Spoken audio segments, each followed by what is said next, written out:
सब लोगों को मेरी ऑडियो वीडियो कैसी है, समझ में आ रहा है? कोई दिक्कत, कोई परेशानी, कोई समस्या? आप सब लोग सोच रहे होंगे कि मार साहब कहाँ चले गए थे।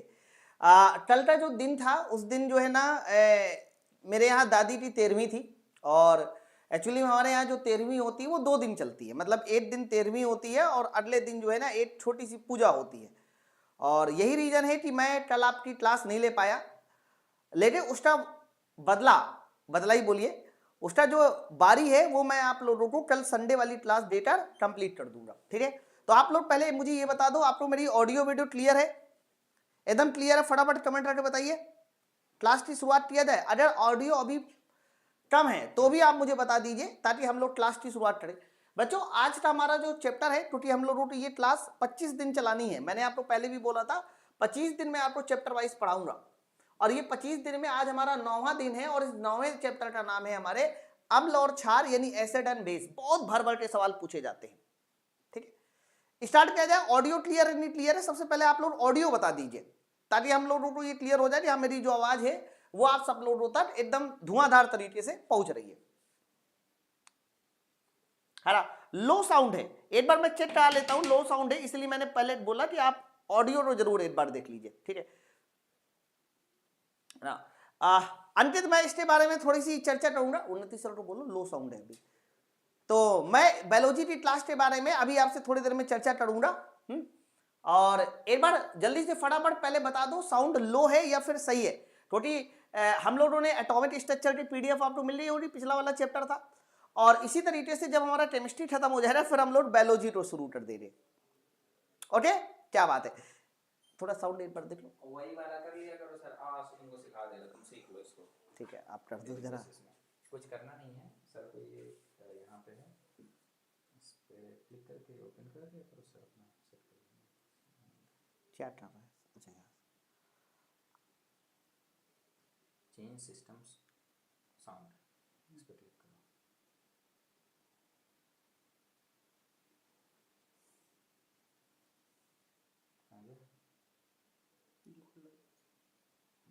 ठीक है, इसमें जैसे ये है ना, इसको वैसे को साइड में लगाओ, रिकॉर्डिंग में जाओ, माइक्रोफोन पे जाओ, ये डबल क्लिक कर दो तो लेवल कर दो।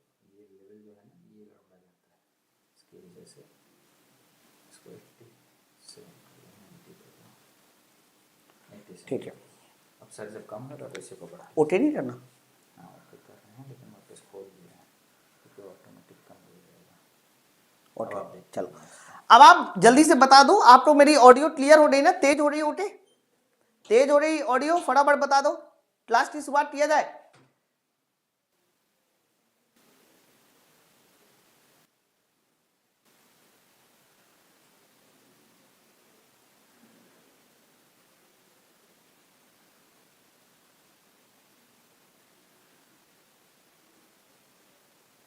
चलो सही है, ठीक है। तो बच्चों आप सबको पहला क्वेश्चन शुरू करते हैं, बहुत ज्यादा समय नहीं ले रहे, है ना? ये लीजिए आज का पहला क्वेश्चन, पढ़िए समझिए और जल्दी से मुझे उत्तर देते रहिए। पहले वाले सवाल का सही आंसर किसके साथ जाने वाला है? बहुत बढ़िया बढ़िया सवाल लिए, मजा आ जाएगा एकदम, ठीक है? अब एकदम सही है। एप्लीकेशन पे क्लास का क्या शेड्यूल रहेगा वो मैं अभी थोड़ी देर में बताता हूं। चलो पहला सवाल देखिए क्या है, इनमें से कौन सा कथन गलत है? सवाल ये एसिड और बेस वाले चैप्टर से उठाया गया है। सवाल लिखा है कि कौन सा कथन गलत है। ये सवाल 2022 के ग्रुप डी में पूछा गया सवाल है।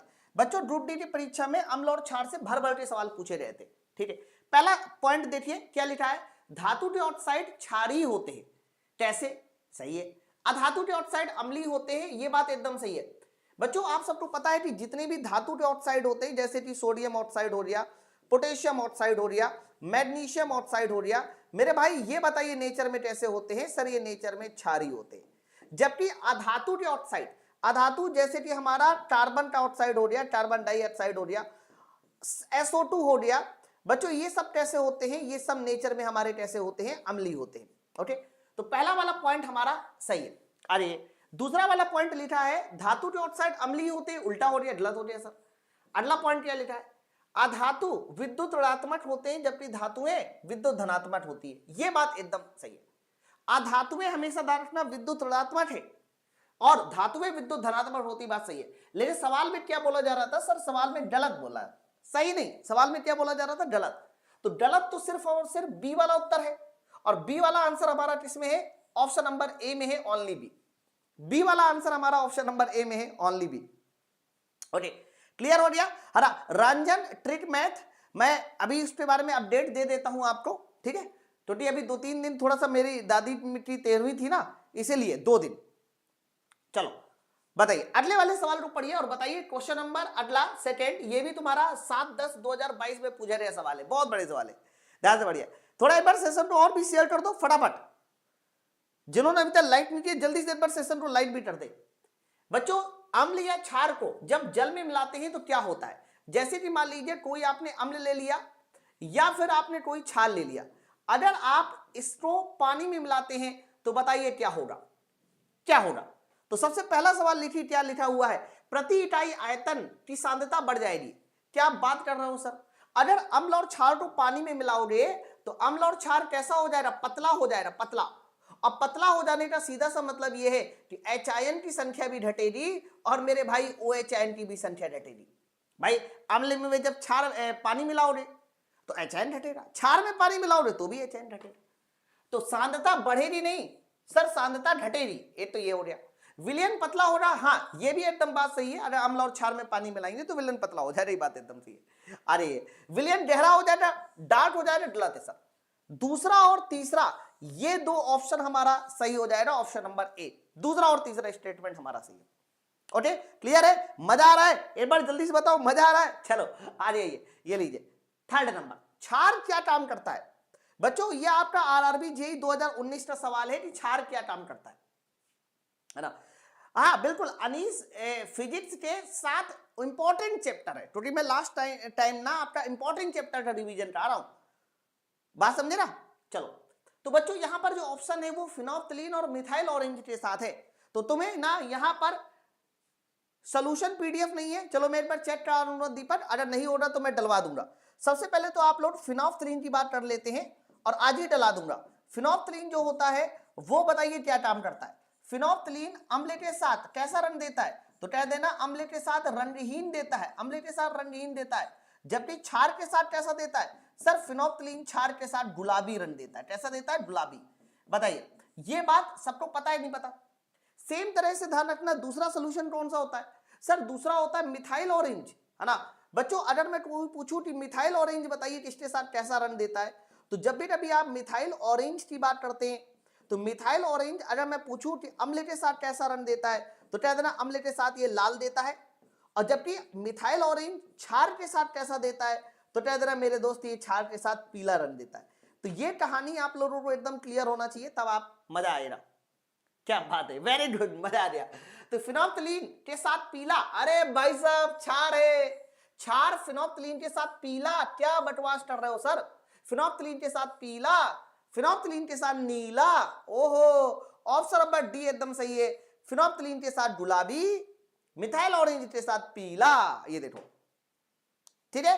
तो ऑप्शन नंबर हमारा किसके साथ जाएगा, डी वाला आंसर एकदम सही है।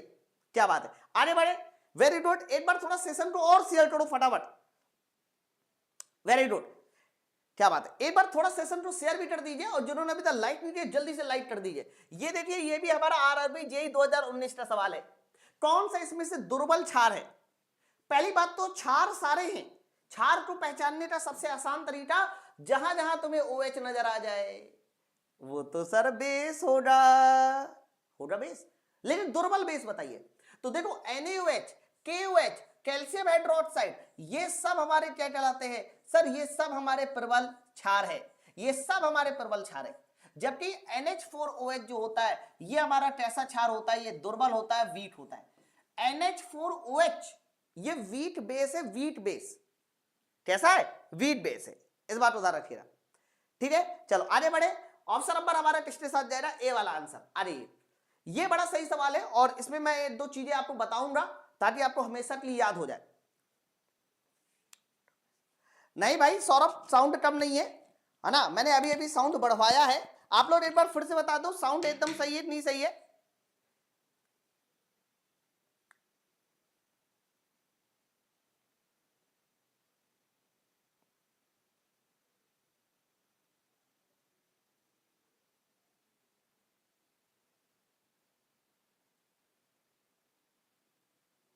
ठीक है, चलो एक बार देखो, सार्वभौमिक सूचकों में लाल रंग का पीएच मान बताइए।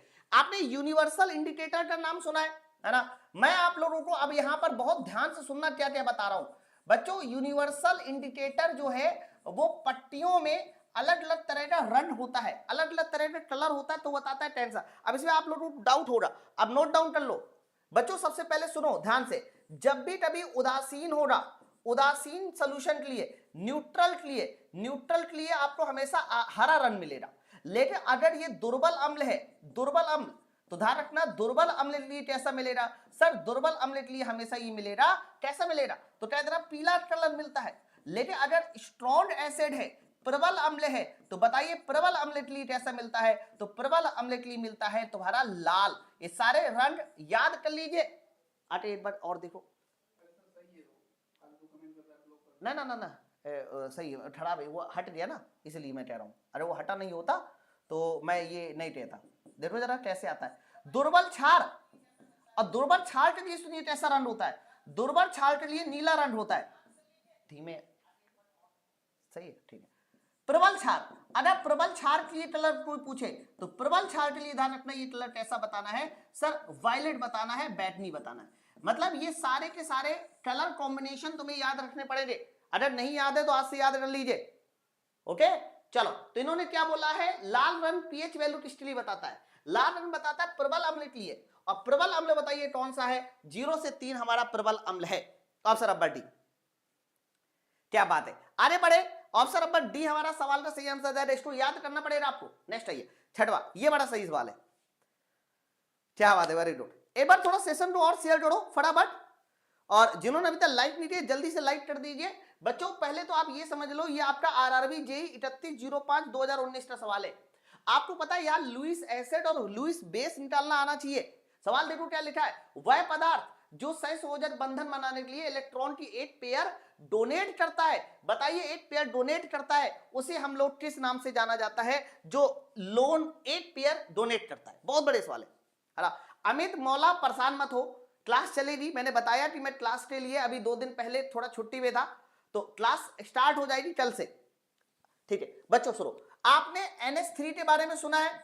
बच्चों मेरा एक सवाल है आप लोगों से, आपने अगर NH3 के बारे में सुना है, आपने BF3 या एल्यूमिनियम क्लोराइड के बारे में सुना है?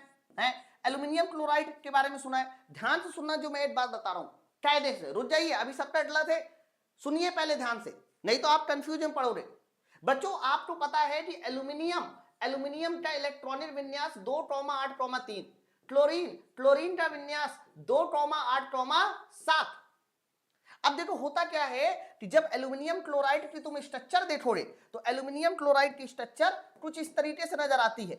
एल्यूमिनियम सेंटर में रहता है और बच्चों जो क्लोरीन है वो क्लोरीन सिंगल सिंगल बॉन्ड बना के ऐसे जुड़ा होता है। ये है एल्यूमिनियम क्लोराइड। रुक जाइए, ठहरिए, अब आगे सुनो बच्चों। एल्यूमिनियम के लास्ट सेल में तो 3 इलेक्ट्रॉन है और 3 इलेक्ट्रॉन के साथ साझा भी हो गया। जब 3 इलेक्ट्रॉन के साथ साझा हो गया तो एल्यूमिनियम के पास 6 इलेक्ट्रॉन हो गए। लेकिन अष्टक पूर्ण करने के लिए कितना चाहिए? अष्टक पूर्ण करने के लिए चाहिए 8। तो सोचने वाली बात है कि 8 इलेक्ट्रॉन तो है नहीं, तो एल्यूमिनियम की स्ट्रक्चर पूरी कैसे हो रही? सेम तरह से बोरॉन, बोरॉन को हम लोग क्या नाम से जानते हैं बच्चों? बोरॉन को बोला जाता है BF3। सेम तरीके से यहां पर भी देख लेना, इसकी स्ट्रक्चर पूरी नहीं होती। अब सुनो आगे कहानी। जब हम लोग अमोनिया की स्ट्रक्चर बनाते हैं तो इसके पास एक लोन पेयर होता है बच्चों। यही लोन पेयर एल्यूमिनियम क्लोराइड को भी जा सकता है, यही लोन पेयर BF3 को भी जाता है। तो लुईस ने क्या कहा था कि जिसके पास लोन पेयर होता है या जो लोन पेयर डोनेट करता है, सर जो लोन पेयर को दान करता है, तो जो लोन पेयर इलेक्ट्रॉन्स को दान करता है उसे बोला जाता है लुईस बेस। लुईस बेस वो होते हैं जो लोन पेयर इलेक्ट्रॉन देते हैं, जो लोन पेयर इलेक्ट्रॉन देते। बच्चों इसके बाद जो है BF3 की बात करते। BF3 लोन पेयर इलेक्ट्रॉन ले रहा है और जो लेता है ध्यान रखना उसे बोला जाता है लुईस एसिड। उसे क्या बोलते हैं? उसे लुईस एसिड। लो हो रही है, काफी कमेंट आ रहा है। ठीक है, एक बार देखो फिर से, कहां हुआ? खुला है ना? कहाँ से करना है, लेवल से जाना है, लेवल ऊपर लोअर है ना, अभी 98 नहीं करना,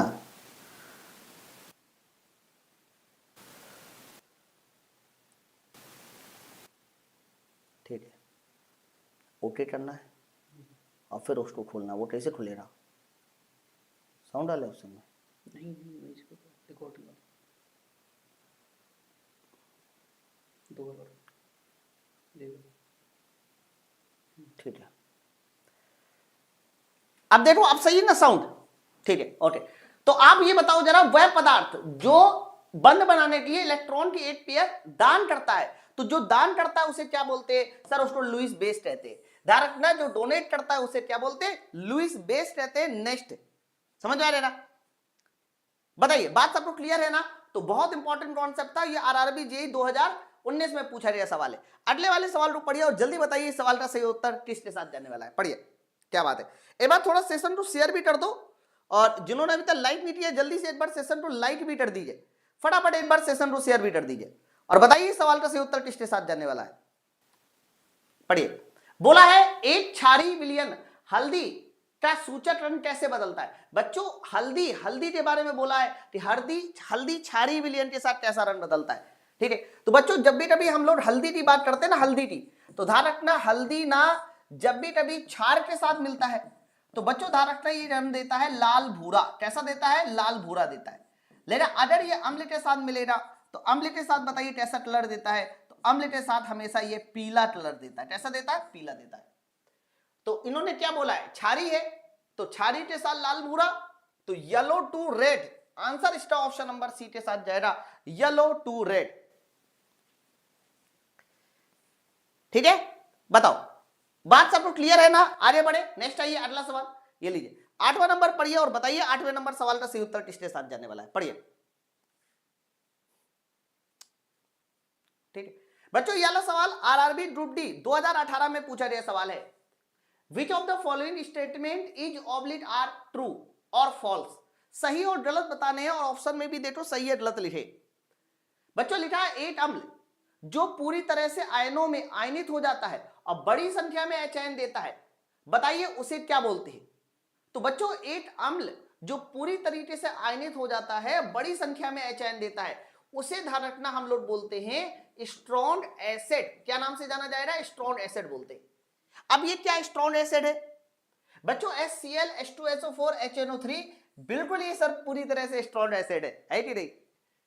एक अम्ल जो जल में आंशिक रूप से आयनित होता है और कम संख्या में एच आयन उत्पन्न करता है, उसे क्या नाम से जाना जाता है। तो जो कम संख्या में एच आयन दे रहा बच्चों, उसे बोला जाता है वीक एसिड। ये हमारा वीक एसिड है, और वीक एसिड के एग्जाम्पल वो होते हैं जिन्हें हम खा सकते हैं।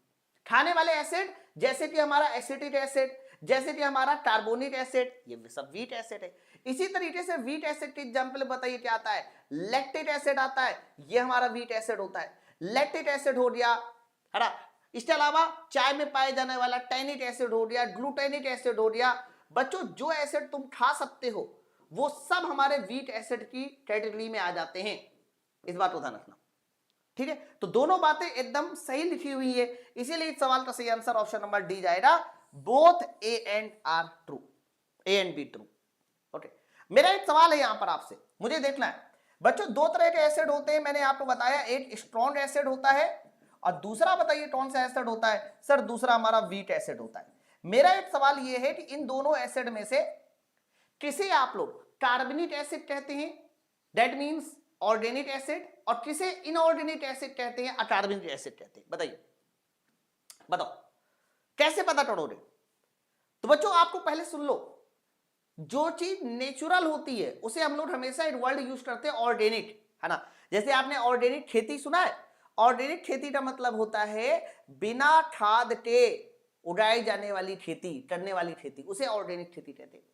तो जो नेचुरल चीजें होती है उसे हम लोग हमेशा ऑर्गेनिक कहते हैं। इसीलिए weak acid is also called organic acid, और strong acid is also called inorganic acid.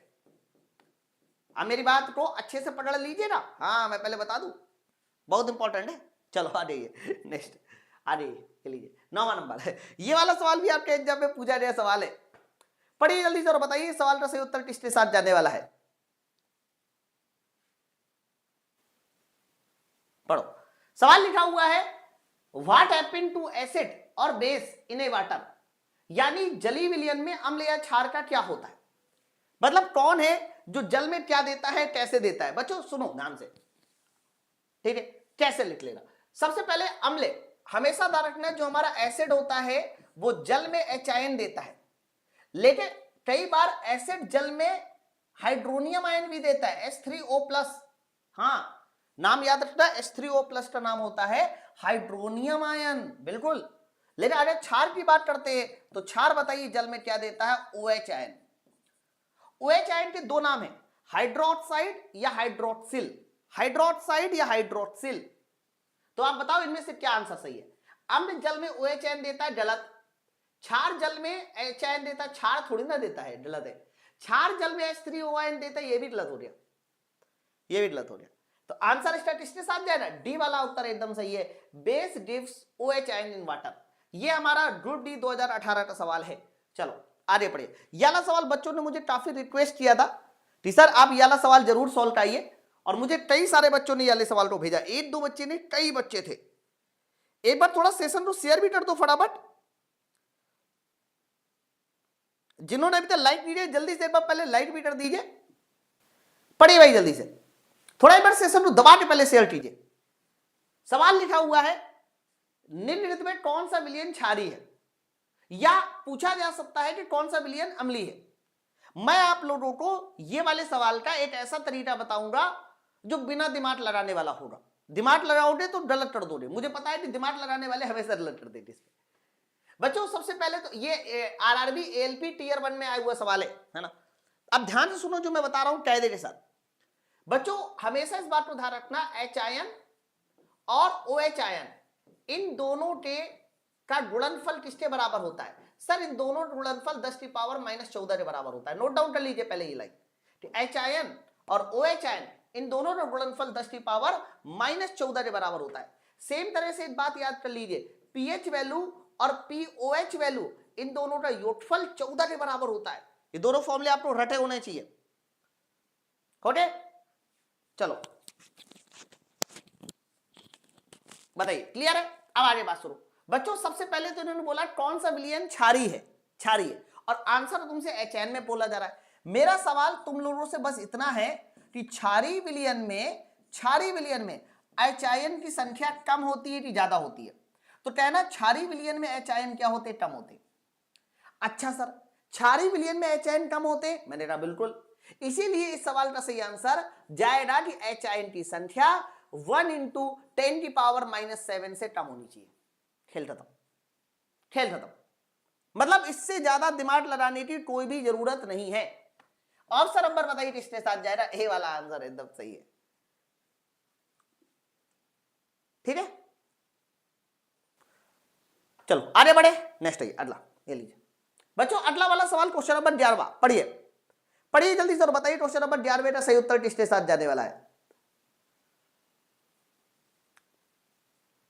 चलो बोला है 3 प्रोडक्ट्स क्लोर एल्काइल रिएक्शन में 3 उत्पाद हैं और उन 3 उत्पादों का नाम बताना है। ये तुम्हारा ग्रुप डी परीक्षा 2022 में सवाल है। क्लोर एल्काइल रिएक्शन, अच्छा मेरे भाई ये बताओ क्लोर एल्काइल रिएक्शन में क्या होता है। हमें नमक का सोल्यूशन लेना पड़ता है जिसको ब्राइन सोल्यूशन बोलते हैं।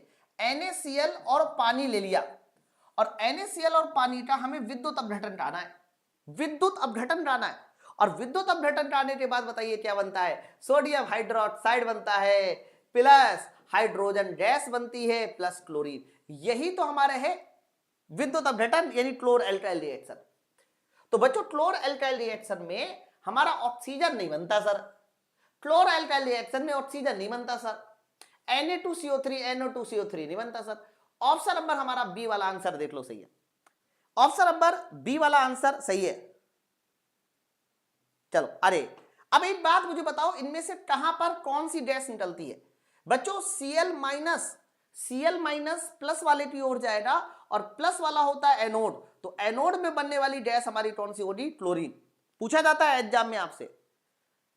इसके अलावा हाइड्रोजन, हाइड्रोजन H2 ये H है, H प्लस वाला जाएगा माइनस वाले की ओर, और माइनस वाला बताइए कौन सा होता है, कैथोड। डायरेक्ट याद कर लो या आपको तरीका याद होना चाहिए। ऑप्शन नंबर हमारा टेस्ट के साथ जाएगा बी वाला आंसर एकदम सही है। ठीक, चलो आगे बढ़े नेक्स्ट। चलो 12वां नंबर ट्राई कीजिए।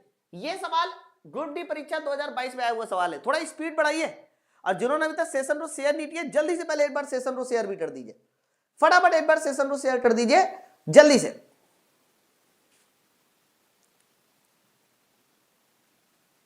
बताओ क्या लिखा है बच्चों, बोला है सवाल में लाल पत्ता गोभी, मिथाइल ऑरेंज, ऑनियन, इन सब का मिलान कीजिए और किसके साथ मिलान होना चाहिए आपको ये बताना है। लग जाएगा? हाँ सर लग जाएगा।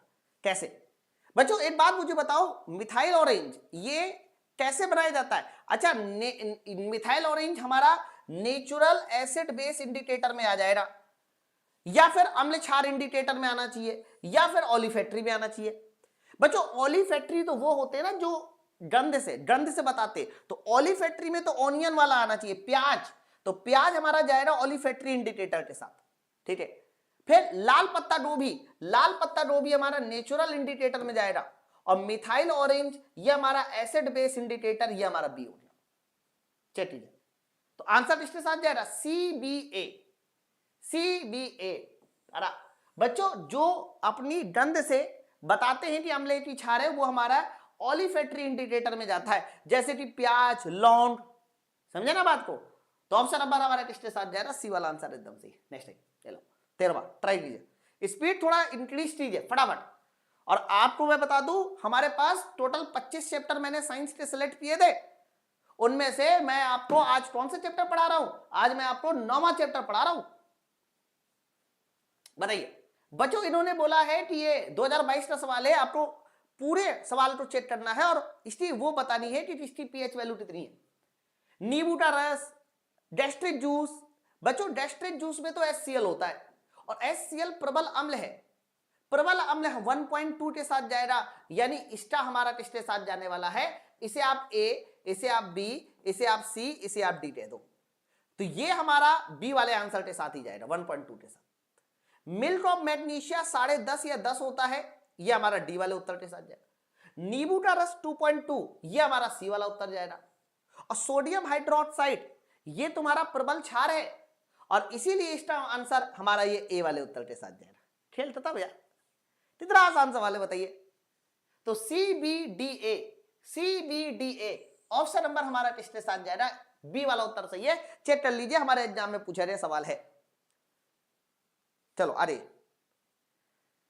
नितेश क्या कहते चले रहे सर, आप जिस लेवल का क्वेश्चन ला रहे हैं, भैया मैं नहीं ला रहा हूं, आप कहो तो मैं अपनी टीम को अभी बोल दूंगा कि वो टेलीग्राम खोल दे रही और 2 मिनट में आपको बता दे रही कि ये सवाल सब पूछे गए सवाल है। ये देखो, ये भी सवाल ग्रुप डी परीक्षा 2022 के आफ्टरनून में आए हुए सवाल है, चेक कीजिए ना, स्क्रीनशॉट लीजिए, गूगल पे डालिए। ये सवाल बहुत अच्छा है। भूपेश को कुछ वर्षों तक फसल खराब होने का सामना करना पड़ा। जब उसने अपनी मिट्टी की पीएच वैल्यू का परीक्षण कराया तो यह लगभग 11.6 थी, मतलब मिट्टी जो है प्रबल अम्लीय थी। आप बात समझो, मिट्टी की पीएच वैल्यू जब उसने चेक कराई तो मिट्टी की पीएच वैल्यू कितनी निकली, 11.6। मतलब आप समझिए कि मिट्टी ना एक प्रबल अम्लीय नेचर की थी, समझना बात को। तो कौन सा यौगिक उसे कृषि क्षेत्र की मिट्टी के उपचार के लिए इस्तेमाल करना है। हमें कुछ कुल मिलाते ऐसा काम करना है कि ये जो प्रबल यहां पर प्रबल अम्लीय लिख दिया, माफ करना, प्रबल अम्लीय लिख दिया, 11.6 मतलब प्रबल क्षारीय है, 11.6 मतलब प्रबल क्षारीय है। तो आपकी जो मिट्टी है वो प्रबल क्षारीय है, तो इसको उदासीन लाना है ना, और उदासीन लाने के लिए हमें क्या मिलाना है, अम्ल मिलाना है। तो वो आंसर सही होगा। अगर मिट्टी को सही करना है तो प्रबल क्षारीय को उदासीन करना होगा। तो क्षार को उदासीन कौन करता है सर, क्षार को उदासीन करता है हमारा अम्ल।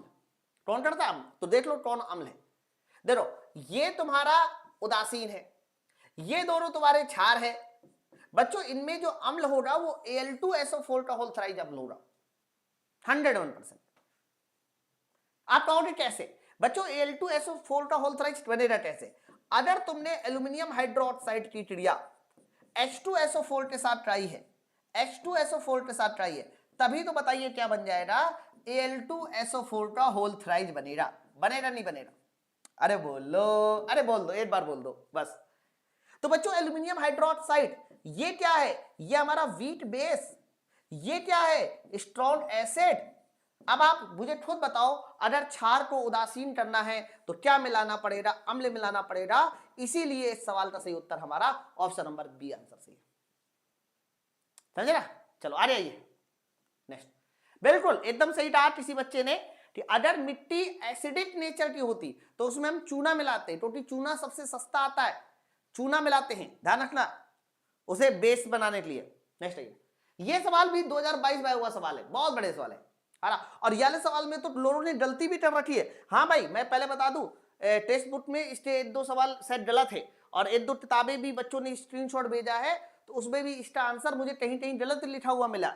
लेकिन आप ना इस बात को पहले कल वाली पीडीएफ डाल दी है, सचिन कुमार टेलीग्राम पहले चेक कीजिए। आगे सुनो बच्चों, सीमा नींबू निचोड़ती है, उसका रस ग्लास से भरती है, ठीक है, जब वह थोड़ी मात्रा में पानी मिलाती है तो उसे लगता है खट्टापन कम हो गया। तो बताइए पानी मिलाने से हाइड्रोक्साइड आयन पे क्या प्रभाव पड़ा।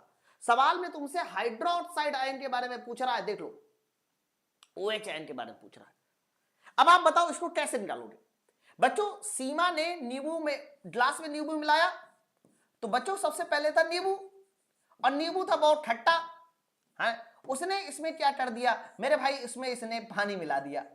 क्या मिला दिया? पानी मिला दिया। तो बच्चों जहां पर पहले इसकी पीएच वैल्यू नींबू की 2.4 थी, वो बताइए पानी मिलाने के बाद पीएच वैल्यू क्या हो गई, सिर्फ इतना बताओ। तो पानी मिलाने के बाद पीएच वैल्यू थोड़ी बढ़ जाएगी, उदासीन हो जाएगा, क्योंकि आपने पानी मिलाया। तो मान लेते कि पीएच वैल्यू 4 हो गई, तभी तो आप बोलोगे खट्टापन कम हो गया। बच्चों पीएच वैल्यू 4 हो गई, हाँ, इसका मतलब ये हुआ कि अम्लीयता क्या हो गई। सर पीएच वैल्यू 4 होने का मतलब ये है कि इसकी अम्लीयता कम हो गई, और अम्लीयता कम हो गई इसका मतलब H आयन की संख्या कम हो गई, और H आयन की संख्या कम हो गई तो OH आयन की संख्या बढ़ गई।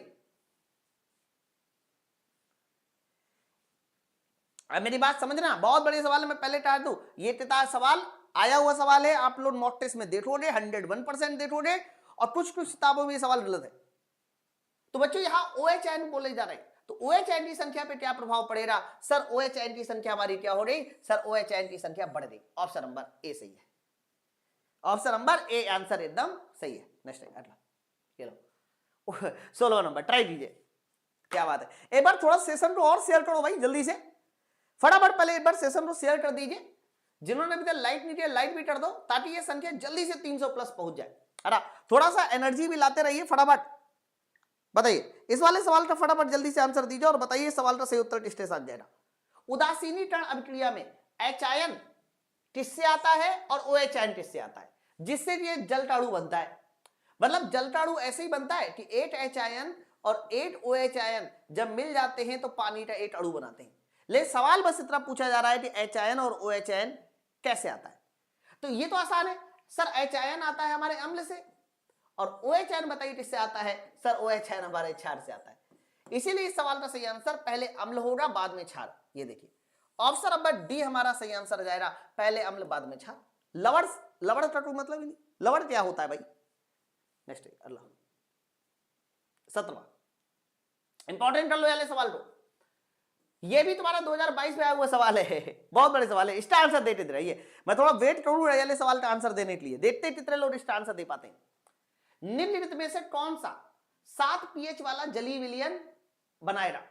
बच्चों 7 पीएच वाला जलीय विलयन बनाना लगभग 7, और लगभग 7 का पीएच विलयन तभी बनेगा जब या तो स्ट्रॉन्ग एसिड स्ट्रॉन्ग बेस मिले, बोलो, या फिर हमारा वीट एसिड वीट बेस मिले। जब ये कॉम्बिनेशन होता है तभी ध्यान रखना हमारा जो विलयन मिलता है वो कैसा मिलता है, न्यूट्रल। और न्यूट्रल विलयन कैसा होता है, उदासीन, पीएच वैल्यू 7। चलो चेक करते देखते क्या है। बच्चों अमोनियम क्लोराइड कैसे बनेगा। अमोनियम क्लोराइड बनेगा NH4OH प्लस HCl से, है ना, ये दोनों क्षार और अम्ल है। सोडियम कार्बोनेट कैसे बनेगा, NaOH plus plus plus plus H2CO3 से, सुनना है ना सब लोग। K2SO4 कैसे बनेगा, सर K2SO4 बनेगा KOH प्लस H2SO4 से। चलो अब सोचिए कि क्या हमारा उदासीन है, क्या हमारा स्ट्रॉन्ग एसिड है। क्या बात है, अरे देखो काफी सारे लोगों का आंसर सही है और कुछ लोग गलत है। बच्चों अमोनियम हाइड्रोक्साइड ये तुम्हारा वीक बेस है, जबकि ये तुम्हारा स्ट्रॉन्ग एसिड है HCl। चलो इधर आइए, NaOH ये स्ट्रॉन्ग बेस है और H2CO3 वीट एसिड है। सुनना है ना सब लोग। KOH ये भी तुम्हारा स्ट्रॉन्ग एसिड है और स्ट्रॉन्ग बेस है और H2SO4 ये हमारा स्ट्रॉन्ग एसिड है। अब आप बताओ, अरे अब तो मेरे दोस्त बता दो, बहुत सारे लोग सी आंसर दे रहे थे। हाँ भाई साहब सी आंसर नहीं सही है इसका। हमें अगर उदासीन लाना है तो हमें ऑप्शन नंबर डी चुनना होगा, ये वाला सोल्यूशन। अब आपको मैं चाहूं तो इसके आगे लिख भी दूं, पहली वाली कंडीशन में स्ट्रॉन्ग एसिड है, इसका मतलब पहली वाली कंडीशन में पीएच वैल्यू 7 होगी, दूसरी वाली कंडीशन में पीएच वैल्यू 7 से ज्यादा होगी। क्यों? क्योंकि स्ट्रॉन्ग बेस है। तीसरी वाली कंडीशन में लगभग 7 होगी, क्योंकि दोनों चीजें हमारी स्ट्रॉन्ग है। बताइए, पूरे सवाल का एनालिसिस हो गया ना। नेक्स्ट आइए, बताइए 18 नंबर क्या बोला जा रहा है। आरआरसी ग्रुप डी 2022 में आए हुए सवाल है। 26 डेट सही थे। कौन सा अम्ल क्षार सूचक नहीं है? ओहो फिनोप्थलीन बिल्कुल है। फिनोप्थलीन पता है कैसा सूचक है? यह कृत्रिम सूचक में आता है, लैब में बनाया जाता है। ठीक है, मिथाइल ऑरेंज ये भी कृत्रिम सूचक में आता है, आर्टिफिशियल। लिटमस पेपर ये भी तुम्हारा कृत्रिम सूचक में आता है, आर्टिफिशियल। लेकिन स्टार्च पेपर मेरे भाई, स्टार्च पेपर ये तुम्हारा एसिड बेस इंडिकेटर बिल्कुल नहीं है ना, ये तुम्हारा एसिड बेस इंडिकेटर नहीं है। स्टार्च पेपर से कई बार हम लोग आयोडीन परीक्षण करते हैं, प्रोटीन का परीक्षण करते हैं, लेकिन कभी भी अम्ल और क्षार के लिए स्टार्च पेपर का यूज नहीं किया जाता। ऑप्शन नंबर बी वाला उत्तर एकदम सही है। नेक्स्ट आइए, ये लीजिए, क्या बात है बच्चों, ये वाले सवाल तो वेरी इंपॉर्टेंट लो, बहुत इंपॉर्टेंट सवाल है। ये इसलिए इंपॉर्टेंट है क्योंकि जब ये सवाल आपके एग्जाम में पूछा जाता है तो 2% या 3% जनता इसको सही कर पाती है। तो क्या कह रहे हो हमारे साहब, मैं 100% बात एकदम सही कह रहा हूं और बहुत अच्छा सवाल है। एथेनॉल, एथेनॉल का मतलब क्या हो गया? C2H5OH। बच्चों एथेनॉल से हमें एथेनोइक एसिड बनाना है, तो अगर हम लोग एथेनॉल से ऑक्सीजन की क्रिया करा दे, यानी उसका ऑक्सीकरण करा दे, इसको बोलते हैं एथेनॉल का ऑक्सीकरण। तो एथेनॉल का ऑक्सीकरण कराने से CH3COOH बन जाता है ना। CH3COOH बैलेंस कर लीजिए, 2 कार्बन 2 कार्बन, अभी हाइड्रोजन कम पड़ रहा है तो यहां पर 8 बताइए क्या निकल जाएगा? H2O। तो एथेनॉल का जब हमें ऑक्सीजन का ऑक्सीकरण करते हैं तो हमारा एथेनोइक एसिड बन जाता है। एथेनोइक एसिड होता है एसिटिक एसिड, लेकिन इसमें क्या उत्प्रेरक यूज करते हैं? इसमें 2 उत्प्रेरक यूज कर सकते हैं। सबसे पहला उत्प्रेरक क्षारीय TMNO4। अच्छा, दोनों एक साथ यूज नहीं करते, इन्होंने दोनों एक साथ लिखा है लेकिन दोनों एक साथ गलत है। क्षारीय TMNO4 है ना, या ध्यान रखना, अम्ली K2Cr2O7, K2Cr2O7। ओके, क्षारीय TMNO4, क्षारीय TMNO4 का मतलब यह है कि TMNO4 के साथ हम किसी तरह का कोई क्षार यूज कर सकते हैं, यह मतलब है ना। और अम्ली K2Cr2O7 का मतलब यह है कि K2Cr2O7 के साथ हम कोई अम्ल यूज कर सकते हैं। अब मेरी बात समझ रहे हैं ना? तो बताओ आंसर किसके साथ जाएगा? क्षारीय TMNO4 होना चाहिए, तो TMNO4 क्षारीय। अब देखो K2MnO4 तो कुछ होता ही नहीं है, पोटेशियम परमैंगनेट KMnO4 होता है। ठीक है, तो इसका आंसर बताओ किसके साथ जाएगा? ऑप्शन नंबर हमारा बी वाला आंसर एकदम सही उत्तर है, बी वाला सही है। सेम नहीं है, सेम नहीं है ना। अब बात सुनो, K2CrO4। अब जैसे कि आप सबको पता है कि K2MnO4 नहीं होता, K2Cr4 नहीं होता, ये तो क्लियर है कि K2Cr2O7 होता है, KMnO4 होता है। मतलब सिर्फ आपको पता भी है कि कौन सा सोल्यूशन है, तब भी आप लगा दोगे। इस बात को ध्यान रखना, ये सवाल बहुत इंपॉर्टेंट है। मैंने पहले भी कहा है, ये सवाल ऐसा सवाल है जिसे कई सारे लोग गलत कर देते। चलो क्या बात है भाई, मैंने पहले भी कहा था कि ये सवाल कई सारे लोग गलत करते, और आपने भी इसको गलत किया और मैदान छोड़ के भाग गए। ये लीजिए, ये तुम्हारा आरआरसी ग्रुप डी 2022 का सवाल है, 20वां। 2 स्टेटमेंट लिखे और बोला जा रहा है कि कौन सा स्टेटमेंट सही है। ध्यान से पढ़िए और फिर बताइए उत्तर।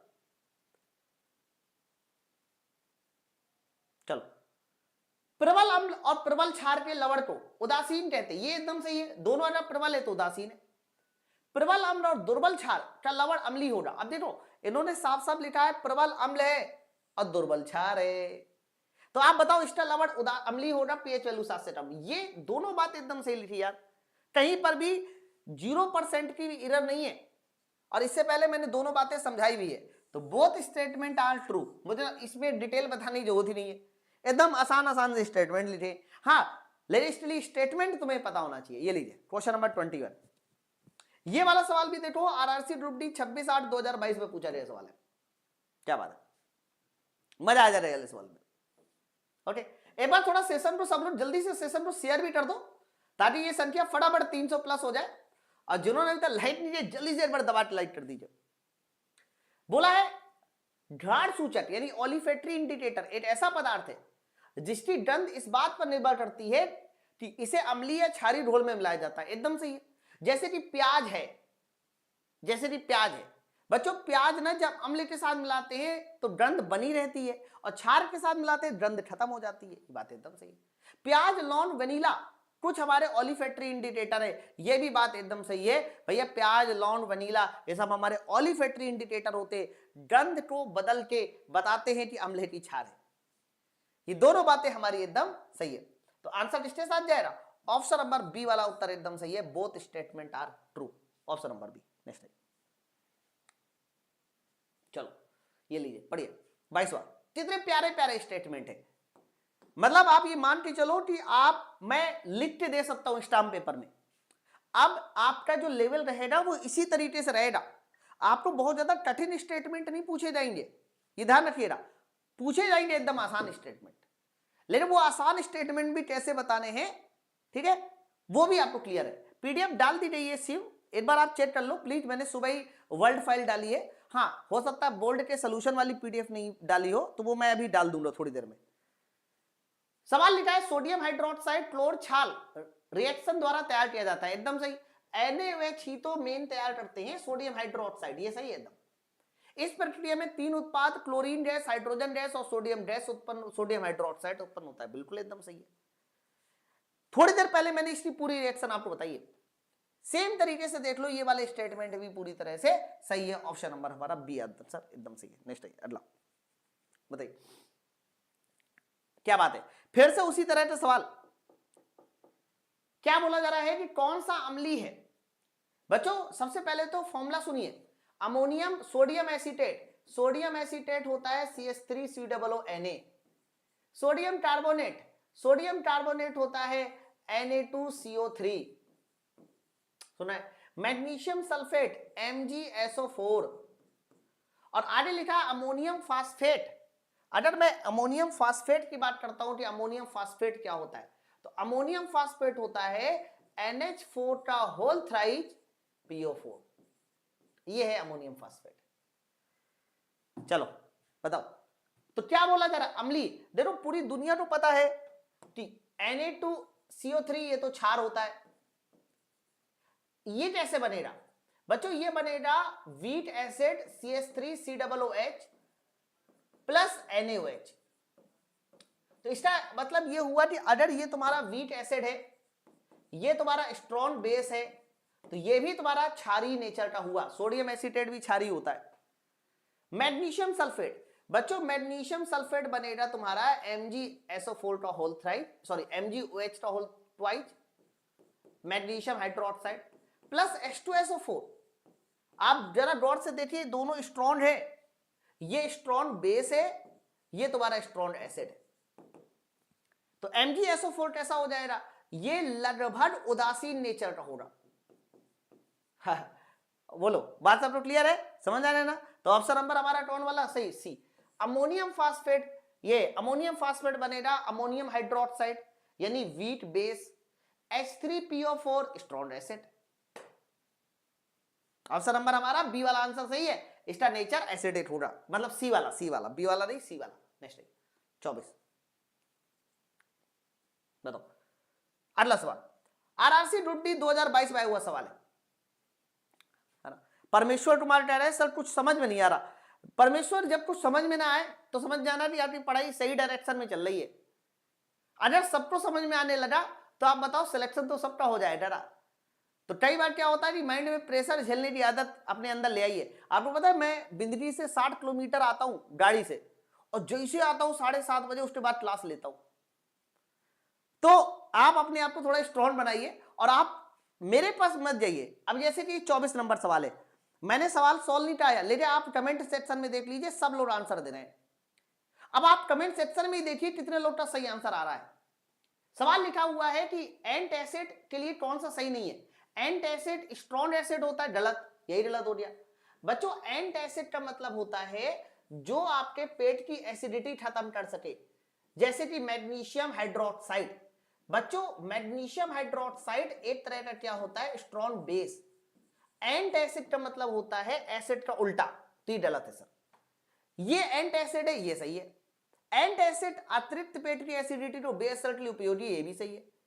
NaHCO3 ये भी एंट एसिड है, ये भी एकदम सही है।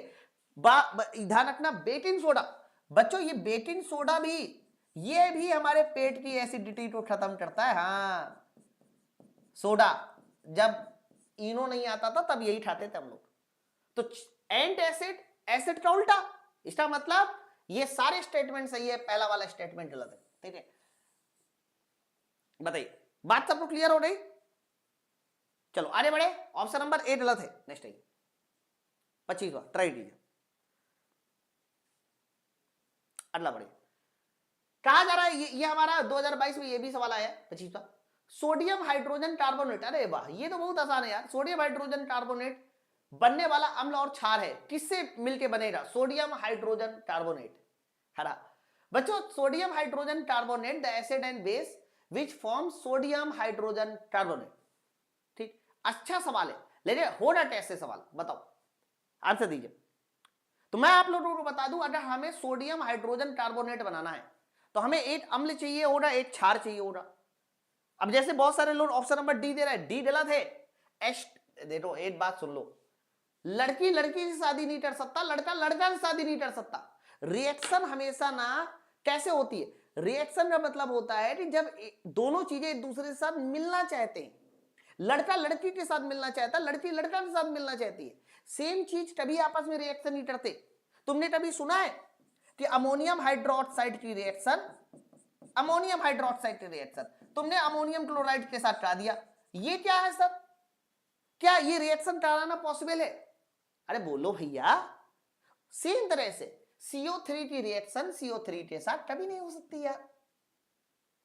अरे बोलो, HCl की रिएक्शन कभी NaCl के साथ नहीं हो सकती सर। ClCl कहां से रिएक्शन कर लेंगे यार? आप मेरी बात समझ पा रहे हैं, नहीं समझ पा रहे? इसीलिए इस सवाल का सही उत्तर हमारा ऑप्शन नंबर ए जाएगा। हाँ, ये बनाएगा तुम्हारा सोडियम हाइड्रोजन कार्बोनेट। खेल कितना आसान है बताइए। नेक्स्ट आइए, ये लो 26 नंबर, इसको पढ़िए। अब वो तो समझाने के पर्पज से था, वो आप लोग की वो है, लेकिन हमारे पुराने पूर्वज ने ये बना रखा है कि शादी वैसे नहीं होनी चाहिए। अब आप कोई कर ले तो उसमें मैं क्या ही करूं, सुप्रीम कोर्ट ने उसको जारी कर दिया है। ठीक है, चलो आगे बढ़िए और बताइए सवाल का सही उत्तर क्या है। यदि कोई व्यक्ति मधुमक्खी के डंक मारने से प्रभावित है तो बताइए उसे कौन सा रसायन दर्द में राहत दिला सकता है। बच्चों मधुमक्खी ने डंक मार दिया फट से, है ना। वैसे मधुमक्खी से ज्यादा बीवी का डंक इंपॉर्टेंट होता है। अभी देखो कल है करवा चौथ, तो मुझे तो ये आदेश था कि आज आप आज ही रात में आ जाओ, कल यहां जाना है वहां जाना है ना। तो डंक मारना में सिर्फ मधुमक्खी का नाम खराब है, बाकी और भी बहुत सारे लोग हैं जो डंक मारते हैं पूरे दिन। सवाल देखिए, तो बच्चों मधुमक्खी का जो डंक होता है उसमें क्या पाया जाता है, तो कह देना मधुमक्खी के डंक में हमारा होता है फॉर्मिक एसिड। और आप बताओ किसी एसिड को कौन उदासीन करेगा, तो कह देना एसिड को उदासीन करता है क्षार। देख लो कौन सा क्षार है, देख लो इनमें से कौन सा क्षार है। दही में अम्ल पाया जाता है, नमक क्षार नहीं है, विनेगर क्षार नहीं है, बेकिंग सोडा हमारा जरूर क्षार होता है। इसीलिए मधुमक्खी के डंक में बताइए क्या मतलब कौन राहत दिला सकता है, क्षार। नेक्स्ट ऑप्शन नंबर डी, बताओ क्या बात है। ये वाला सवाल काफी अच्छा है, आसी है। ऐसे वो नाम वाले जो सवाल होते हैं ना, एनसीईआरटी के बड़े फेमस सवाल होते हैं। मतलब एनसीईआरटी भी इंपॉर्टेंट है एकदम। चलो ये वाले सवाल को ट्राई कीजिए, अच्छा सवाल है। आशी अपना कपड़ा साफ करने गई और गलती से उसने डिटर्जेंट की जगह पर एक अज्ञात विलेन डाल दिया। मतलब डालना था डिटर्जेंट, डाल दिया कुछ और। तो आप मुझे बताओ जरा, उसने कपड़ों का रंग फीका कर दिया, तो विलेन क्या? फीका का मतलब ये होता है जो कलर उड़ा दे, है ना। नीला था, उसको फीका कर दिया। तो बच्चों कलर उड़ा देने का मतलब होता है विरंजक। अब आप बताओ इनमें से कौन विरंजक है जो डी कलर कर दे? तो कह देना ब्लीचिंग पाउडर जो होता है वो आपके कपड़ों का रंग उड़ा देता है। इसको कैल्शियम ऑक्सीक्लोराइड CaOCl2 के नाम से जाना जाता है। अच्छा आपको पता है ब्लीचिंग पाउडर बनता कैसे? तो अगर ब्लीचिंग पाउडर तुम्हें बनाना है तो चूने के पानी में जब आप क्लोरीन गैस फ्लो कर देते हो तो बन जाता है तुम्हारा ब्लीचिंग पाउडर CaOCl2। ठीक, ऑप्शन नंबर हमारा सी आंसर है, एकदम सही, ब्लीचिंग पाउडर। नेक्स्ट ट्राई कीजिए, ये लीजिए। ओहो, याली रिएक्शन रो वेरी इंपॉर्टेंट रो। याली रिएक्शन सबसे ज्यादा पूछे जाने वाली रिएक्शन है, इंपॉर्टेंट बहुत है भाई है। इसको बैलेंस करना बहुत इंपॉर्टेंट है, ठीक है। एक बार थोड़ा सेशन को और शेयर कर दो फटाफट, देखने वालों की संख्या जल्दी से जो है 300 प्लस हो जाए। और जिन्होंने अभी तक लाइक नहीं की है जल्दी से एक बार लाइक भी कर दो, ताकि थोड़ा मुझे और मोटिवेशन मिले अच्छी अच्छी वीडियो बनाने का, अच्छी अच्छी क्लास लेके आने का। एक बार जल्दी से सेशन को शेयर कर दीजिए। चलो बच्चों ये वाले सवाल बहुत इंपॉर्टेंट है। सवाल में लिखा है कि इस रिएक्शन को बैलेंस कीजिए, ABCD बताइए। लेकिन होते बड़े आसान है।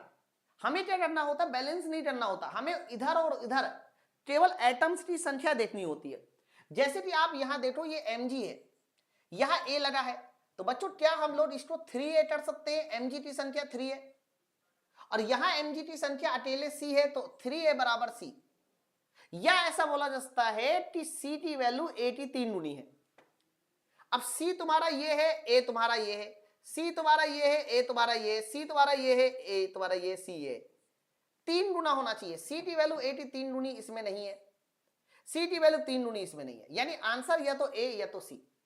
चलो भाई बहुत अच्छी बात है। एक बार नाइट्रोजन के लिए देख लीजिए। नाइट्रोजन यहां पर, नाइट्रोजन क्या है देखो, नाइट्रोजन की संख्या यहां पर 2A और बच्चों यहां पर नाइट्रोजन की संख्या D है, तो D का मान 2A के बराबर होना चाहिए। D का मान 2A के बराबर, D का मान 2A के बराबर, वाह भाई वाह, D की वैल्यू भी 2A के बराबर है, एकदम सही है। चलो भाई एक बार हम लोग हाइड्रोजन देख ले, किसको देख ले? हाइड्रोजन देख लो या ऑक्सीजन देख लो। यहां पर ऑक्सीजन देखो 2C और वहां पर ऑक्सीजन B, यानी B का मान 2C होना चाहिए, B का मान C का डबल होना चाहिए, तो B की वैल्यू C की डबल, ऑप्शन नंबर A। देख लो ऑप्शन नंबर A यहां नहीं है, ऑप्शन नंबर A चेक कर लीजिए, ऑप्शन नंबर हमारा A एकदम सही। ठीक है, तो कुछ नहीं करना है, इक्वेशन बनाना है, चेक करना है कौन सा हमारा सही उत्तर है, बस इसके अलावा कुछ नहीं करना इसमें।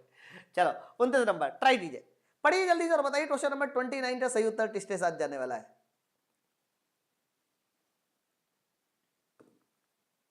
पढ़िए, निम्नलिखित में कौन सी अभिक्रिया उदासीनीकरण अभिक्रिया नहीं है? बच्चों उदासीनीकरण में ध्यान रखना, एक तुम्हारा अम्ल होता है, दूसरा तुम्हारा क्षार होता है, और इसके बाद बनता क्या है सर? बनता है लवण, और लवण के साथ बताइए क्या बनता है? पानी। सर 4 चीजें तो होनी चाहिए ना, 4 चीजें होनी चाहिए। तो एक बात बताओ, इस वाली क्रिया में तो 4 चीजें है ही नहीं, तो ये उदासीनीकरण नहीं हो सकती। मतलब ये सीधा सा लॉजिक हुआ ना, ये उदासीनीकरण कैसे हो जाएगी? इसमें तो सर 4 है नहीं, पानी है नहीं, है ना, तो जब पानी नहीं है तो उदासीनीकरण कैसे? चलो 30 नंबर क्वेश्चन पढ़िए और बताइए इसका आंसर, जवाब दीजिए, क्या बात है, पढ़िए जल्दी से और बताइए क्वेश्चन नंबर 30 का सही उत्तर किसके साथ जाने वाला है।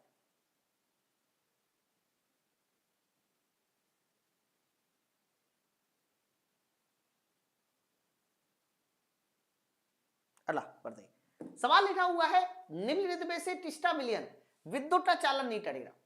बच्चों विद्युत का चालन नहीं करेगा, तो आपको मैं बता दूं चालन के लिए धनायन ऋणायन चाहिए। जैसे सल्फ्यूरिक एसिड है बच्चों, सल्फ्यूरिक एसिड में H मिल जाएगा, हाइड्रोक्लोरिक एसिड में H मिल जाएगा, तो इन दोनों में विद्युत का कंडक्शन या विद्युत का चालन हो जाएगा।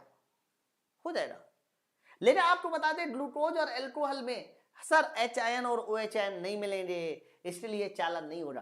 तो इसमें इलेक्ट्रिसिटी का कंडक्शन नहीं होगा, अर्थात इसमें इलेक्ट्रिसिटी का चालन नहीं होगा। तो तीसरा और चौथे में चालन नहीं होगा, कंडक्शन नहीं होगा। पेट्रोल में कभी इलेक्ट्रिसिटी का चालन नहीं होता है ना, मतलब कहने रही है कि पेट्रोल में बिजली का तार छोड़ दीजिए आपको करंट वरंट नहीं लगेगा। चलो अरे 31 नंबर ट्राई कीजिए। इसलिए जनरल रिएक्शन भी बता दूं है ना, 1-2 दिन में रात के 9:30 बजे मैं अम्ल और क्षार का टॉपिक डालने वाला हूं बहुत जल्दी। जब धातु के कार्बोनेट या बाइकार्बोनेट के साथ रिएक्शन करते हैं तो लवण और पानी के साथ कौन सी गैस उत्पन्न होती है, बहुत इंपॉर्टेंट है ना। क्या लिखा है, धातु के कार्बोनेट और बाइकार्बोनेट अम्ल के साथ क्रिया करते हैं। ओहो, जैसे कि मान लीजिए मैंने धातु का कार्बोनेट ले लिया, मान लेते हैं कि Na2CO3 ले लिया, और इस Na2CO3 ने अम्ल के साथ रिएक्शन किया, HCl के साथ रिएक्शन किया। तो बताओ धातु का कार्बोनेट अम्ल के साथ रिएक्शन करेगा तो क्या बनाएगा, तो कह देना एक तो हमारा जो सोडियम है वो बना देगा तुम्हारा NaCl, इसके अलावा 2 हाइड्रोजन पानी बना देगा, और 2 हाइड्रोजन जब पानी बना देगा तो यहां पर CO3 जो है वो तुम्हारा क्या बना देगा, CO2 बना देगा, CO2 है ना। तो कौन सी गैस बनती है, ऑप्शन नंबर बी। ये तुम्हारा प्रोडक्ट बनते हैं जब किसी धातु कार्बोनेट की क्रिया किसी अम्ल के साथ कराते हो। तो ऑप्शन नंबर कौन सा, बी वाला आंसर एकदम सही है।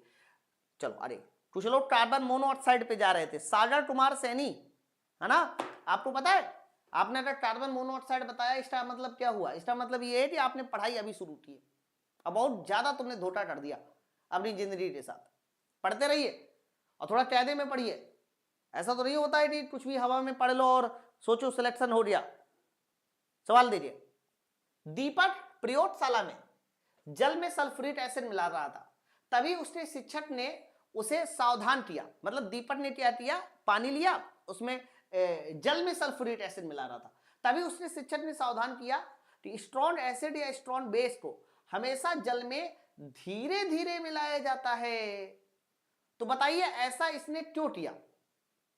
कभी आपको अम्ल और क्षार को तनुकरण करना है, यानी उसे पतला बनाना है, तो कैसे मिलाते, एक कंटेनर में आप पानी लीजिए, उसमें धीरे धीरे अम्ल मिलाइए और ऐसे ऐसे हिलाते जाइए। हमेशा ध्यान रखना डाइल्यूशन करने के लिए पानी में अम्ल मिलाते, कभी अम्ल में पानी नहीं मिलाते, इस बात को ध्यान रखना। अम्ल में पानी मिलाना तो टोटली गलत है। तो बच्चों हम लोग क्या करते हैं कि एक कंटेनर में पानी लिया, धीरे धीरे अम्ल मिलाया, हिलाते रहे। ऐसा इसलिए करना पड़ता है क्योंकि जब पानी में अम्ल मिलाते हैं तो क्रिया ऊष्माक्षेपी होती है और ये काम धीरे धीरे करना होता है। ये क्रिया कौन सी होती है, ऊष्माक्षेपी होती है। अगर आपने ऐसा धीरे धीरे नहीं किया तो हो सकता है आपका हाथ जल जाए। अब इसको एक बार नोट डाउन कर लो। देखो अगर अम्ल में पानी मिलाया जा रहा है या पानी में अम्ल मिलाया जा रहा है, एक तो ये, दूसरा क्षार में पानी मिलाया जा रहा है या पानी में क्षार मिलाया जा रहा है। बच्चों ये दोनों ऐसी रिएक्शन होती है, या अम्ल में पानी मिलाया जा रहा है, ये अम्ल में क्षार मिलाया जा रहा है। ये तीनों रिएक्शन के बारे में देख लीजिए बच्चों, ये तीनों रिएक्शन हमारी एक्सोथर्मिक होती है, मतलब इनकी रिएक्शन से ऊष्मा उत्पन्न होती है। क्या ऊष्मा, और जब जब ऊष्मा उत्पन्न होगी तो बताइए टेम्परेचर हमारा क्या होगा, सर टेम्परेचर हमारा बढ़ेगा, टेम्परेचर हमारा बढ़ेगा। अच्छा एक बात और मुझे बताइए, लवण सॉल्ट में जब जब पानी मिलाते हो, नमक में पानी में नमक मिला दो, लवण में पानी मिलाते हैं, सॉल्ट और पानी मिलता है, तो याद रखना ये तुम्हारी ऊष्मा शोषी रिएक्शन होती है। ऊष्मा शोषी मतलब एंडोथर्मिक, और ऊष्मा शोषी रिएक्शन में हमें हीट निकालनी पड़ती है जिसकी वजह से टेम्परेचर उसका डाउन हो जाता है। ठीक है, चलो आगे बढ़े। देखो ये लड़का क्या कह रहा है सागर, मतलब कह रहा है सर मैंने जानबूझकर गलत आंसर दिया, क्योंकि मैंने सही आंसर दिया होता बहुत से आपने नाम नहीं लिए। मतलब तुमने इसलिए आंसर गलत दिया ताकि मैं नाम लूं, है ना। अब क्या मैं बताऊं, या आप सही कह रहे हैं गलत कह रहे हैं, है ना। सर आपका लेवल देख के पटना वाले सर मैथ पकड़ रहे। अच्छा ठीक है, चलो नेक्स्ट आइए। कौन पटना वाले सर मैथ पकड़ रहे यार। चलो देखो, यदि हम धावन सोडा को थोड़ी मात्रा में लेते हैं और इसमें HCl मिलाते हैं। बच्चों धावन सोडा क्या है? सर धावन सोडा हमारा हो गया Na2CO3, Na2CO3 ये हमारा धावन सोडा हो गया। और इसमें थोड़ी मात्रा में क्या मिलाते हैं? HCl मिलाते हैं, तो भैया HCl मिला दो। तो ये बताओ जरा, अगर धावन सोडा में तुमने HCl मिला दिया तो NaCl बन जाएगा प्लस H2O बनेगा और प्लस बताओ क्या बन जाएगा? CO2 गैस बनेगी। ऐसा हो रहा है कि नहीं हो रहा? बताओ ऐसा हो रहा? तो बताइए कौन सा आंसर जाएगा? ऑप्शन नंबर डी वाला उत्तर एकदम सही है। CO2 गैस तेज बुदबुदाहट के साथ निकलेगी। हाँ, CO2 गैस बुदबुदाहट के साथ निकलती है, बबल के साथ निकलती है। ठीक, चलो अरे 34 नंबर। प्रिया, उसे हम लोग वाशिंग सोडा कह सकते हैं, है ना, धावन सोडा को। चलो कोई नहीं। हाँ, ये वाले सवाल का आंसर दीजिए, बहुत बढ़िया सवाल है, ट्राई कीजिए, मजा आ जाएगा वाले सवाल में। और मुझे उम्मीद है कि आप सब लोग इस वाले सवाल का एकदम सही आंसर देंगे। कोई भी बच्चे इस सवाल का गलत आंसर नहीं दे रहा, ये ध्यान रखिएगा। क्या बात है। एक बार थोड़ा सेशन को और शेयर करो भाई फटाफट। बच्चों सवाल लिखा है, क्या होता है जब एक परत नली में एक अम्ल का विलयन एक क्षार के विलयन के साथ मिलाया जाता है? मतलब हमने ये बोला है कि अम्ल और क्षार को आपस में मिला दिया जाए। तो बताओ अम्ल और क्षार को मिला देते हैं तो क्या होता है? अब मेरी बात समझ रहे ना? तो बच्चों अम्ल और क्षार को मिला देने से सबसे पहले तो आपको पता है सॉल्ट बनता है प्लस पानी बनता है, और प्लस कुछ मात्रा में बताइए क्या बनती है? ऊष्मा बनती है, हीट बनती है। ओके, यानी हीट बनी ना। अच्छा, हीट बनने से क्या होगा? सर हीट बनने से उसका टेम्परेचर बढ़ जाएगा, उसका टेम्परेचर बढ़ जाएगा। ठीक है, तो विलयन का ताप बढ़ेगा, ये बात एकदम सही है सर, एकदम सही है। लवण का निर्माण होगा, सॉल्ट का निर्माण होगा, ये बात एकदम सही है। तो पहला और चौथा ये स्टेटमेंट हमारे सही हो गए, ऑप्शन नंबर डी एकदम सही है। ठीक है, तो 34 का ऑप्शन नंबर डी हो गया। नेक्स्ट आइए, ये लीजिए 35, ट्राई कीजिए। वेरी गुड, पढ़िए भाई जल्दी से और बताइए क्वेश्चन नंबर 35 का सही उत्तर किसके साथ जाने वाला है? पढ़िए। एक जली विलयन लाल लिटमस, ये सवाल बहुत अच्छा है, ये हालांकि आया हुआ सवाल है, लिखा नहीं है, कुछ किताबों में हम कुछ क्वेश्चन में लिखे और कुछ क्वेश्चन नहीं लिखे, लेकिन ये सब सवाल आए हुए। सवाल लिखा है, एक जली विलयन लाल लिटमस पेपर को नीला कर देता है। बच्चों अगर वो लाल को नीला कर रहा है तो 101% वो क्षार होगा, क्योंकि क्षार जो होता है वो लाल को नीला करता है, तो क्षार को नीला कर दिया। फिर आगे बोला जा रहा है किसके विलयन को अधिक मिलाने से यह परिवर्तन व्युत्क्रम हो जाएगा। बच्चों व्युत्क्रमित का मतलब होता है उल्टा। अब पूरे सवाल को मैं एक बार फिर पढ़ता हूं कि भैया एक जली विलयन है जो लाल लिटमस पेपर को नीला कर रहा था, यानी क्षार था। हम ये चाहते हैं कि उसका ये परिवर्तन उल्टा हो जाए। तो बच्चों क्षार का उल्टा क्या होता है? अम्ल। तो जो इनमें से अम्ल होगा वो सही है। अब देखो बेकिंग पाउडर अम्ल नहीं है, चूना अम्ल नहीं है, अमोनियम हाइड्रोक्साइड भी अम्ल नहीं है। ऑप्शन नंबर डी हमारा सही हो जाएगा, HCl। हमें इस परिवर्तन को उल्टा करना है, यानी जहां क्षार था उसे अम्ल करना है। Option number D. नेक्स्ट है ये लीजिए 36, ट्राई कीजिए। अच्छा एक बार थोड़ा सा सब लोग कमेंट करके मुझे बस इतना बता दो, आपको मेरी बात एकदम क्लियर कट समझ में आ रही नहीं आ रही? प्लीज आपको मेरा ऑडियो वीडियो एकदम क्लियर है? थोड़ा एक बार कमेंट करके बता दीजिए कि यस सर आपको मेरी जो बात है वो एकदम समझ में आ रही है, किसी तरह का कोई भी प्रॉब्लम नहीं है। चलो, बोला है निम्नलिखित में किस सेट में तरल पदार्थ शामिल है जो बिजली का कुचालक है? सर बिजली का कुचालक, नॉन कंडक्टर की बात हो रही है सर, नॉन कंडक्टर की। अच्छा इनमें से कौन नॉन कंडक्टर है? देखो नल का पानी कंडक्टर होता है ना, फिर नींबू का रस, सिरका, ये भी कंडक्टर होता है, नमक का घोल तो होता ही है। ओके, नींबू का रस भी कंडक्टर होता है। बच्चों बिजली का कुचालक मतलब नॉन कंडक्टर, और नॉन कंडक्टर में तुम्हारा शैम्पू आ सकता है, वनस्पति तेल आ सकता है, क्योंकि ये ऑर्गेनिक कंपाउंड है।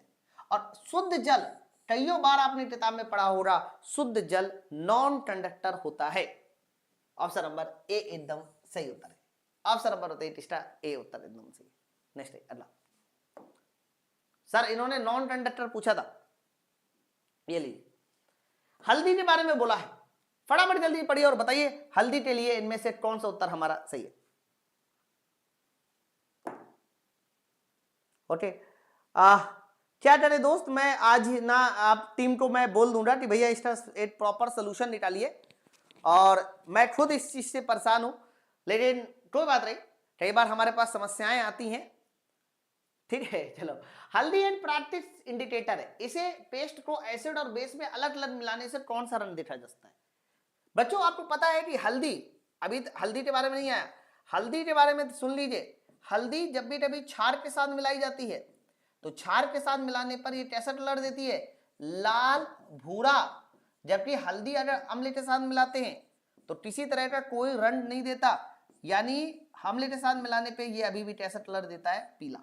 कुछ बुद्धि खुल रही है? आंसर बताइए। Yellow in acid, red in base. ओहो, ये एकदम सही है। दोनों में पीला, गलत है। पिंक का कोई ऑप्शन ही नहीं है, ब्लू का कोई ऑप्शन ही नहीं होता है। ऑप्शन नंबर हमारा बी वाला आंसर एकदम सही है, देख लीजिए। पीला अम्ल में, क्षार लाल क्षार में, ऑप्शन नंबर बी। चलो आगे 38 ट्राई कीजिए और जल्दी बताइए क्वेश्चन नंबर 38 का सही उत्तर क्या है? पढ़िए, मजा आ जाएगा 38 नंबर में। ट्राई कीजिए। 38 नंबर ये कि किस लवण का पीएच मान 7 से अधिक है? देखो फिर से वैसे ही सवाल है, 7 से अधिक। देखो सोडियम कार्बोनेट, मैं सबके पहले फॉर्मूला लिख दूं, सोडियम क्लोराइड। अरे वाह, ये तो बहुत आसान हो गया सवाल यार। सोडियम सल्फेट, नाम बहुत आसान लिखे ना इसलिए। सोडियम हाइड्रोजन कार्बोनेट NaSCO3, मतलब काफी आसान सवाल हो गया, क्योंकि इसमें ना डेटा ही ऐसा लिखा है ना, है ना। हाँ मैं बता रहा हूं। देखो बस थोड़ी देर रुक जाइए। बच्चों आपको पता है सोडियम कार्बोनेट भी क्षारीय होता है और सोडियम हाइड्रोजन कार्बोनेट भी क्षारीय होता है।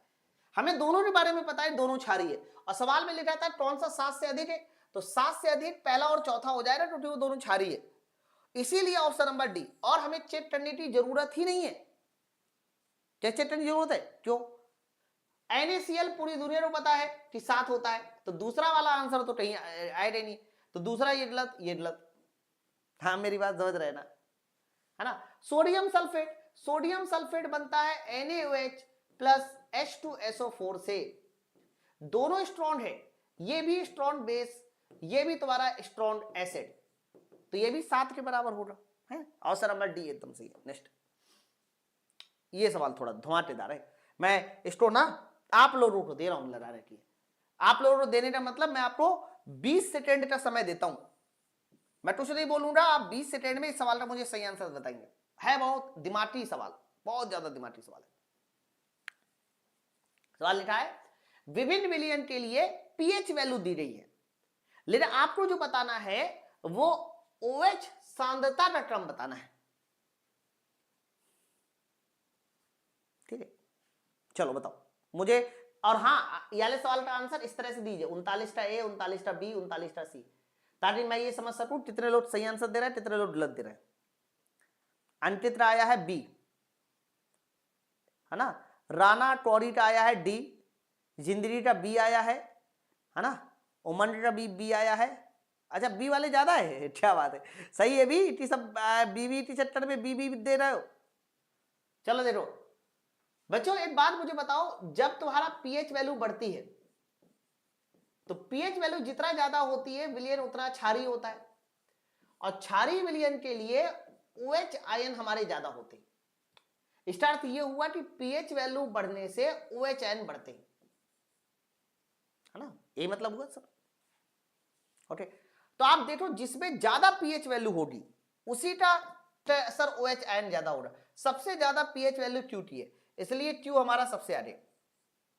सबसे कम पीएच वैल्यू P की है, इसलिए P हमारा सबसे पीछे। तो P हमारा सबसे पीछे आना चाहिए, Q हमारा सबसे आगे आना चाहिए। ये देखिए ऑप्शन नंबर P सही है, क्या बात है, वेरी गुड। अच्छा सवाल था, मतलब ऐसा नहीं है कि डायरेक्ट आंसर लग जाएगा, थोड़ा सा दिमाग लगाना था। चलो क्वेश्चन नंबर 40 बताइए बच्चों। ये वाला सवाल भी आया हुआ सवाल है, 40 नंबर देखिए क्या लिखा है। हाइड्रोक्साइड आयन की उच्च सांद्रता के लिए कौन से विलयन, कौन सा कथन सत्य है? हाइड्रोक्साइड आयन की उच्च सांद्रता, मेरे भाई हाइड्रोक्साइड आयन OH आयन अगर ज्यादा है, OH आयन क्या है, ज्यादा है, तो OH आयन ज्यादा होने से बताइए क्या होता है, तो कह देना OH आयन ज्यादा है तो स्ट्रॉन्ग बेस होता है, स्ट्रॉन्ग बेस। ओके, चूंकि OH ज्यादा है और बेस अगर स्ट्रॉन्ग करना है तो हाई पीएच वैल्यू होनी चाहिए, हाई पीएच वैल्यू।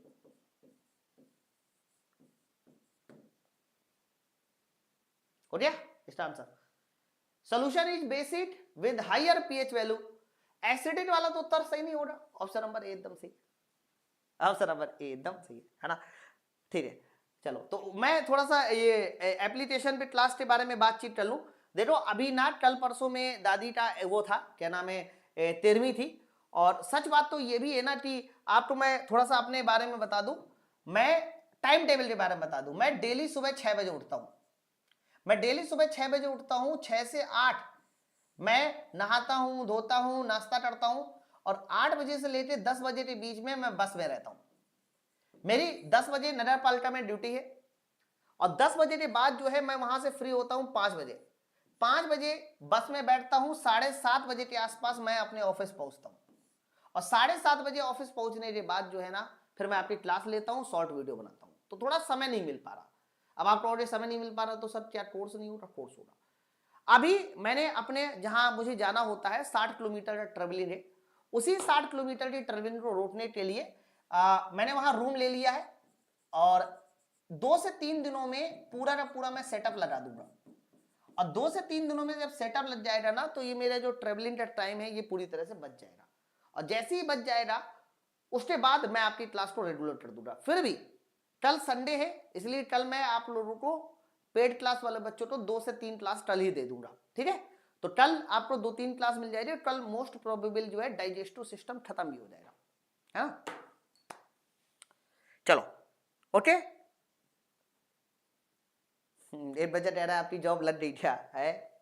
जॉब भी लग गई है और काफी अच्छे अच्छे लोगों से मिलना जुलना भी होता है। कल मैं अभी लखनऊ वापस गया था, मजा आता है थोड़ा सा। आप सब लोग भी लहोगे ना तो हाँ, नजदीक में एक्चुअली में मेरे पास क्वार्टर है, सरकारी क्वार्टर है। लेकिन सरकारी क्वार्टर थोड़ा सा वैसा नहीं है कि वहां सेटअप बनाए जा सके, नहीं तो मैं सरकारी क्वार्टर में ही रह रहा होता। आप ये समझो तो लगभग पूरा शहर मेरे ही अंडर है। नगर पालिका में यही होता है कि जो जेई होता है वो शहर का मैनेजर होता है, जिसको आप लोग बोल सकते है ना। तो कभी मैं आऊंगा, मैं 1-2 वीडियो भी शूट करके डालूंगा। अच्छे अच्छे बढ़िया आम के पेड़ भी लगे हुए हैं, आपको पता है कि कैसा होता है और सब कुछ है। अच्छा ठीक है, कोई बात नहीं। चलो फिर हम लोग मिलते हैं अपने नेक्स्ट वीडियो में। नहीं वो रिकॉर्डेड फॉर्म में रहेगा। एक बार सेशन को सब लोग कमेंट करके जरूर बताना कि आपकी क्लास कैसी लगी। अच्छा कल का जो टॉपिक रहेगा वो क्या रहेगा? इसमें हम लोग एटॉमिक स्ट्रक्चर पढ़ लिया, एसिड और बेस पढ़ लिया। कल मैं आपको जो पढ़ाने वाला हूं वो मेटल और नॉन मेटल पढ़ाऊंगा, क्योंकि इससे भी बहुत भर भर के क्वेश्चन आते हैं। मेटल और नॉन मेटल जो है वो मैं कल की क्लास में आपको बताऊंगा पूरा। तो आप सब लोग कल की क्लास के लिए मेटल और नॉन मेटल में वो रहिएगा। सर आपकी क्लास में कभी नहीं छोड़ता 2 साल में, क्या बात है।